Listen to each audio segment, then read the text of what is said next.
Canteen ജീവനക്കാരനെ മർദ്ദിച്ചെന്ന പരാതിയിൽ പി സി ജോർജ് എംഎൽഎക്കെതിരെ case. MLA hostel cafe Kudumbashree ക്യാന്റീനിലെ ജീവനക്കാരനായ മനുവിനെയാണ് മർദ്ദിച്ചത്. ഊണെത്തിക്കാൻ വൈകിയതിനെ തുടർന്നാണ് പി സി ജോർജ് ജീവനക്കാരന്റെ മുഖത്തടിച്ചത്. എംഎൽഎക്ക് പുറമെ സഹായും മനുവിനെ മർദ്ദിച്ചതായാണ് പരാതി. എന്നാൽ താൻ മർദ്ദിച്ചിട്ടില്ലെന്ന് പി സി ജോർജ് പ്രതികരിച്ചു. എംഎൽഎ ഹോസ്റ്റലിലെ കഫേ കുടുംബശ്രീ ജീവനക്കാരനായ മനുവാണ് പി സി ജോർജ് എംഎൽഎ തന്നെ മർദ്ദിച്ചു എന്ന പരാതിയുമായി രംഗത്തെത്തിയത്. പി സി ജോർജിന്റെ മുറിയിൽ ഉച്ചയൂണെത്തിക്കാൻ 20 മിനിറ്റ് വൈകിയതാണ് മർദ്ദനത്തിന് കാരണം. ഞാൻ ഒറ്റയ്ക്കാണെന്ന് കൊണ്ടുകൊടുത്തത്, അപ്പോൾ ശാലം താമസിച്ചു. അതാണ് പി സി ജോർജ് സാറ് ആദ്യം ചീത്ത വിളിച്ചു. ഞാൻ ചീത്ത വിളിക്കേണ്ട കാര്യമില്ലല്ലോ സാറേ എന്ന് ചോദിച്ചു. അങ്ങോട്ട് തിരക്കായതുകൊണ്ടാണ് കാര്യം പറഞ്ഞത്. അപ്പോൾ സാറ് അത് മൈൻഡ് ചെയ്യാതെ അടിക്കുകയും അത് കണ്ടിരുന്ന പി എ ഉപദ്രവിക്കുകയും ചെയ്തു. കൃത്യമായിട്ട് ഞാൻ ഇവിടെ കൗണ്ടറിൽ ഇരിക്കുന്ന ആളെ വിളിച്ച് ചീത്ത വിളിക്കുകയായിരുന്നു. അപ്പോഴത്തേക്കും ഞാൻ വന്നു. പിന്നെ ഫോൺ കട്ട് ചെയ്ത് എൻ്റെ അടുത്താണ് ദേഷ്യപ്പെട്ടതും ചീത്ത വിളിച്ചത്. പി സി ജോർജ് മുഖത്താണ്, പി എ മുഖത്ത്. പല പ്രാവശ്യം ഇവിടെ ഫുഡ് ഓർഡർ ചെയ്തിട്ട് ശകലം താമസിച്ചാൽ പുള്ളി ദേഷ്യപ്പെട്ടു. പി സി ജോർജിന് പുറമെ പി എ സണ്ണിയും മനുവിനെ മർദ്ദിച്ചു. ചുണ്ടിനും കവിളിനും പരിക്കേറ്റ മനു തിരുവനന്തപുരം ജനറൽ ആശുപത്രിയിൽ ചികിത്സ തേടി. കഫേ കുടുംബശ്രീയിലെ റിസപ്ഷനിലുണ്ടായിരുന്ന ജീവനക്കാരിയോടും പി സി ജോർജ് ഫോണിലൂടെ അപമര്യാദയായി സംസാരിച്ചു എന്ന് പരാതിയുണ്ട്. എന്നാൽ മനുവിനെ കൂടുതൽ കടന്നാക്രമിക്കാനാണ് പി സി ജോർജ് പിന്നീട് ശ്രമിച്ചത്. ഇവിടെ കൊണ്ട് വെച്ച് ഒന്നും മിണ്ടുന്നില്ല. എടുത്തിട്ട് വേണം അവിടെ കറി കുറവാ, അവിടെ പറഞ്ഞോളെന്ന് പറഞ്ഞു. കറി കുറവാന്ന് ഇവനെതിരെ എന്നോട് പറഞ്ഞു. ഇവന് പറഞ്ഞ കാര്യമുണ്ടോ? എനിക്കന്ന് വൃത്തികെട്ടവനായിട്ട് അത് തോന്നുന്നു. അത് പറയാതിരിക്കാൻ പറ്റുമോ? ഒരു കൊട്ടേഷൻ സംഘത്തിൻ്റെ പോലെ എനിക്ക് അവൻ്റെ മുഖം കണ്ടത് സത്യം. മനുവിന്റെ പരാതി നിയമസഭയിലെ എസ്റ്റേറ്റ് മാനേജർക്ക് ലഭിച്ചിട്ടുണ്ടെന്നും നടന്ന സംഭവത്തിൽ നിയമസഭാംഗമെന്ന പരിഗണന പി സി ജോർജിന് ലഭിക്കില്ലെന്നും സ്പീക്കർ പി ശ്രീരാമകൃഷ്ണൻ പറഞ്ഞു. അങ്ങനെ സംഭവം നടന്നതായിട്ട് ഞാൻ അറിഞ്ഞു. അത് സ്വാഭാവികമായിട്ടൊരു ക്രിമിനൽ നടപടിക്രമം ഉണ്ടല്ലോ. അതിന് അടി കിട്ടിയെന്നാണല്ലോ പരാതി. അടി കിട്ടിയെന്നുള്ള പരാതിക്ക് സ്വാഭാവികമായിട്ടും അദ്ദേഹം പോലീസിൽ പരാതിപ്പെട്ടു, ഹോസ്പിറ്റലിൽ അഡ്മിറ്റ് ചെയ്തു. അപ്പോൾ പിന്നെ ബാക്കി പോലീസ് അതിന് നടപടി സ്വീകരിക്കേണ്ടത്. സംഭവത്തിൽ museum police P C George MLA, P A Sunny എന്നിവർക്കെതിരെ കേസെടുത്തിട്ടുണ്ട്. മർദ്ദിച്ചു, ചീത്ത വിളിച്ചു എന്നീ വകുപ്പുകൾ ചേർത്താണ് കേസെടുത്തിരിക്കുന്നത്. News bureau, Thiruvananthapuram. Pulsar Suni പകർത്തിയ നടിയുടെ അപകീർത്തികരമായ ദൃശ്യങ്ങൾ അഭിഭാഷകനിൽ നിന്നും ലഭിച്ച മെമ്മറി കാർഡിലുണ്ടെന്ന് സൂചന. മെമ്മറി കാർഡിന്റെ ശാസ്ത്രീയ പരിശോധനാ ഫലം കാത്തിരിക്കുകയാണ് പോലീസ്. ഒളിവിൽ പോകുന്നതിന് മുൻപായി കളമശ്ശേരിയിൽ നിന്നും സുനി പുതിയ മൊബൈൽ ഫോൺ വാങ്ങിയതായി പോലീസ് കണ്ടെത്തി. ഇതിനിടെ പ്രതികളെ വാഗമണ്ണിലെത്തിച്ച് തെളിവെടുപ്പ് നടത്തി. അതേസമയം സുനി, വിജേഷ് എന്നിവരൊഴികെ മറ്റ് 4 പ്രതികളെ അടുത്ത മാസം 3 വരെ പോലീസ് കസ്റ്റഡിയിൽ വിട്ടു.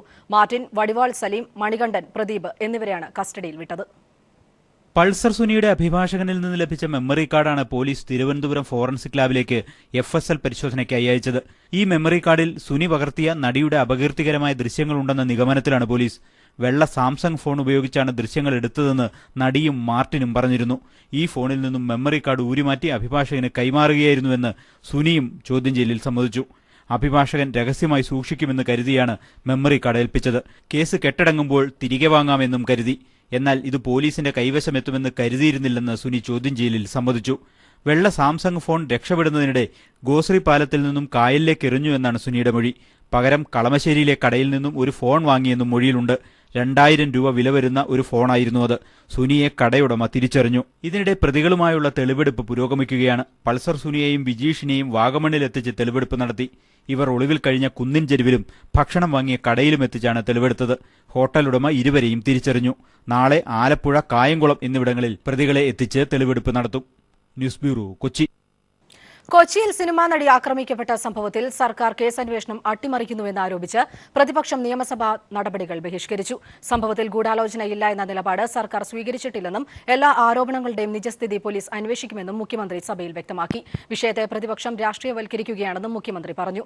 അതേസമയം കേസന്വേഷണം തുടങ്ങിയപ്പോൾ തന്നെ മുഖ്യമന്ത്രി അന്തിമവിധി പ്രഖ്യാപിച്ചത് കേസന്വേഷണത്തെ ബാധിച്ചുവെന്ന് പ്രതിപക്ഷ നേതാവ് രമേശ് ചെന്നിത്തല ആരോപിച്ചു. കൊച്ചിയിൽ സിനിമാ നടി ആക്രമിക്കപ്പെട്ട സംഭവത്തിൽ മുഖ്യമന്ത്രി നടത്തിയ പ്രസ്താവനയും സർക്കാർ സ്ത്രീ സുരക്ഷ അട്ടിമറിക്കുകയാണെന്ന കാര്യവും ചൂണ്ടിക്കാട്ടി പി.ടി. Thomas MLA. ആണ് വിഷയം നിയമസഭയിൽ അടിയന്തര പ്രമേയ ചർച്ചയ്ക്കായി നോട്ടീസ് നൽകിയത്. നടിക്ക് നേരെയുണ്ടായ കൊടുംക്രൂരതയെ മുഖ്യമന്ത്രിയും CPM സംസ്ഥാന സെക്രട്ടറി കോടിയേരി ബാലകൃഷ്ണനും വെള്ളപൂശാൻ ശ്രമിക്കുന്നു. തന്റെ പ്രസ്താവനകളിൽ മുഖ്യമന്ത്രി ജനങ്ങളോട് പരസ്യമായി മാപ്പ് പറയണമെന്നും പി.ടി. തോമസ് ആവശ്യപ്പെട്ടു. മുഖ്യമന്ത്രിയുടെ പ്രസ്താവനയും തിരുത്തലുമൊക്കെ നാടകമാണെന്നും പി.ടി. തോമസ് കൂട്ടിച്ചേർത്തു.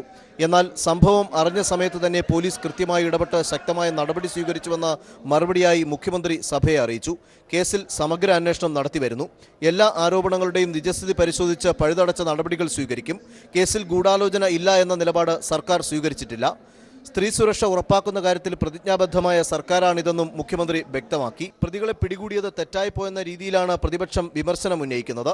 സംഭവത്തെ അനാവശ്യമായി രാഷ്ട്രീയവൽക്കരിക്കാനാണ് പ്രതിപക്ഷത്തിന്റെ ശ്രമം. പ്രധാന പ്രതികളെ അറസ്റ്റ് ചെയ്ത നടപടിയിൽ കോടതിക്ക് പോലും ആക്ഷേപമില്ല. ഒരു സ്ത്രീ പീഡനവും ഈ സർക്കാർ അനുവദിക്കുകയില്ലെന്നും മുഖ്യമന്ത്രി കൂട്ടിച്ചേർത്തു.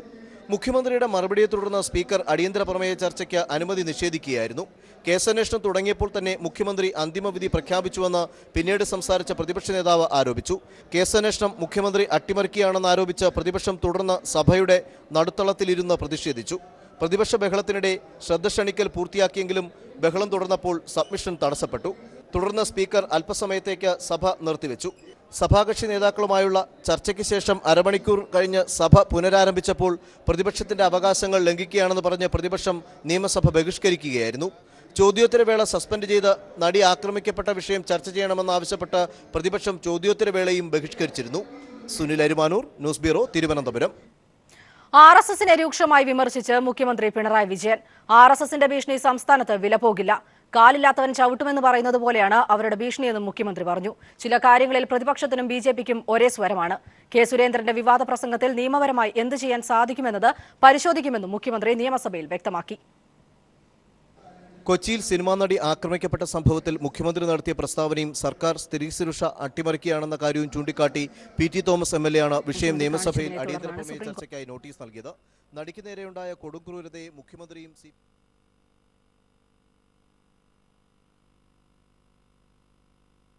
നടപടിയെടുത്താൽ മാത്രമേ സംസ്ഥാനത്ത് മതനിരപേക്ഷത സംരക്ഷിക്കാൻ സാധിക്കൂ. എന്തും വിളിച്ചു പറയാൻ പറ്റുന്ന വിടുവായന്മാർ നമ്മുടെ നാട്ടിലുണ്ടെന്നും മുഖ്യമന്ത്രി പിണറായി വിജയൻ പറഞ്ഞു. RSSന്റെ ഭീഷണി സംസ്ഥാനത്ത് വിലപ്പോവില്ല. കാലില്ലാത്തവൻ ചവിട്ടുമെന്ന് പറയുന്നത് പോലെയാണ് അവരുടെ ഭീഷണി. ഒരു സ്ഥലത്ത് കാലുകുത്താൻ അനുവദിക്കില്ല എന്ന് പറയുന്നത് ഗീർവാണമായി മാത്രമേ കാണാൻ സാധിക്കൂ. കെ സുരേന്ദ്രന്റെ വിവാദ പ്രസംഗത്തിന്റെ കാര്യത്തിൽ നിയമപരമായി എന്തു ചെയ്യാൻ സാധിക്കും എന്നത് പരിശോധിക്കുമെന്നും മുഖ്യമന്ത്രി വ്യക്തമാക്കി. RSSനെയും BJPയെയും പരോക്ഷമായി സഹായിക്കുന്ന കോൺഗ്രസിനുള്ള ശക്തമായ മറുപടിയാണ് മുതിർന്ന നേതാവ് AK ആന്റണിയുടേത്. എന്നിട്ടും തിരുത്താൻ കോൺഗ്രസ് തയ്യാറാകുന്നില്ല. RSSന്റെ വർഗീയത പോലെയാണ് ന്യൂനപക്ഷ വർഗീയതയും. ഏത് വർഗീയതയ്ക്കെതിരെയും ശക്തമായ നടപടി സ്വീകരിക്കുമെന്നും മുഖ്യമന്ത്രി നിയമസഭയിൽ വ്യക്തമാക്കി. നിയമസഭയിൽ നിന്നും S. ഷീജ. ഏറ്റവും പുതിയ വാർത്ത, നെഹ്റു ഗ്രൂപ്പ് ചെയർമാൻ P. കൃഷ്ണദാസിനെതിരെ കേസെടുത്തു. LLB വിദ്യാർത്ഥിയെ മർദ്ദിച്ചതിനാണ് കേസ്. ഇതിന്റെ കൂടുതൽ വിശദാംശങ്ങൾ നൽകാൻ ലതീഷ് ചേർന്നു. ലതീഷ്, എന്തായിരുന്നു സംഭവം? Nehru group chairman P. Krishnadas Pampady Nehru കോളേജിലെ ഇടിമുറിയിൽ വെച്ച് മർദ്ദിച്ചെന്നായിരുന്നു ചെർപ്പുളശ്ശേരി സ്വദേശി ഷഹീർ ഷൗക്കത്തിന്റെ പരാതി. കോളേജിൽ നടക്കുന്ന പീഡനങ്ങൾക്കെതിരെ പരാതി നൽകിയതിന്റെ പേരിലായിരുന്നു ഇത്തരത്തിൽ കൃഷ്ണദാസ് മർദ്ദിച്ചതെന്നും ഷഹീർ പറഞ്ഞിരുന്നു. കോളേജിലെ അനധികൃത പണപ്പിരിവിനെ കുറിച്ചായിരുന്നു ആദായ നികുതി വകുപ്പിനടക്കം 6 പരാതികൾ ഷഹീർ നൽകിയിരുന്നു. പരാതി പിൻവലിക്കുന്നതായി എഴുതി വാങ്ങിയ ശേഷമായിരുന്നു കൃഷ്ണദാസിന്റെ മർദ്ദനമെന്നും ഷഹീർ മാധ്യമങ്ങളോടായി പറഞ്ഞിരുന്നു. ഇതുമായി ബന്ധപ്പെട്ട് മർദ്ദനശേഷം ഷഹീറിന്റെ രക്ഷിതാവ് കൃഷ്ണദാസിനെ വിളിച്ചപ്പോൾ കൃഷ്ണദാസ് ഷഹീറിന്റെ പിതാവിനെ ഭീഷണിപ്പെടുത്തുന്ന രീതിയിൽ സംസാരിച്ചെന്നും അവർ വ്യക്തമാക്കിയിരുന്നു. ഇതിന്റെ അടിസ്ഥാനത്തിൽ പഴയന്നൂർ പോലീസാണ് ഇപ്പോൾ ഷഹീറിന്റെ പരാതിയുടെ അടിസ്ഥാനത്തിൽ നെഹ്റു ഗ്രൂപ്പ് ചെയർമാൻ P. കൃഷ്ണദാസിനെതിരെ കേസെടുത്തിരിക്കുന്നത്. നിലവിൽ പാമ്പാടി കോളേജുമായി ബന്ധപ്പെട്ട് 2 കേസുകളിൽ ജിഷ്ണുവിന്റെ മരണവും പിന്നീട് മറ്റ് 2 വിദ്യാർത്ഥികളെ രക്ഷിതാക്കളെ ഭീഷണിപ്പെടുത്തിയുമായി ബന്ധപ്പെട്ടും കേസ് നിലനിൽക്കുന്നുണ്ട്. ഇതിപ്പോൾ 3ാമത്തെ ഒരു കേസ് കൂടിയാണ് ഇപ്പോൾ കൃഷ്ണദാസിനെതിരെ പഴയന്നൂർ പോലീസ് ചുമത്തിയിരിക്കുന്നത്. Nehru group chairman P. കൃഷ്ണദാസിനെതിരെ വീണ്ടും കേസെടുത്തു.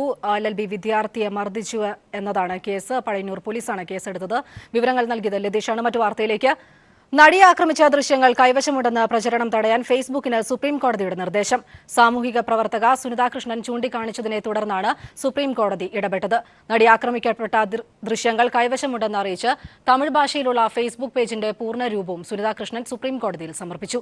തുടർന്ന് വിഷയം പരിശോധിക്കാൻ ഫേസ്ബുക്കിന് സുപ്രീം കോടതി നിർദ്ദേശം നൽകി.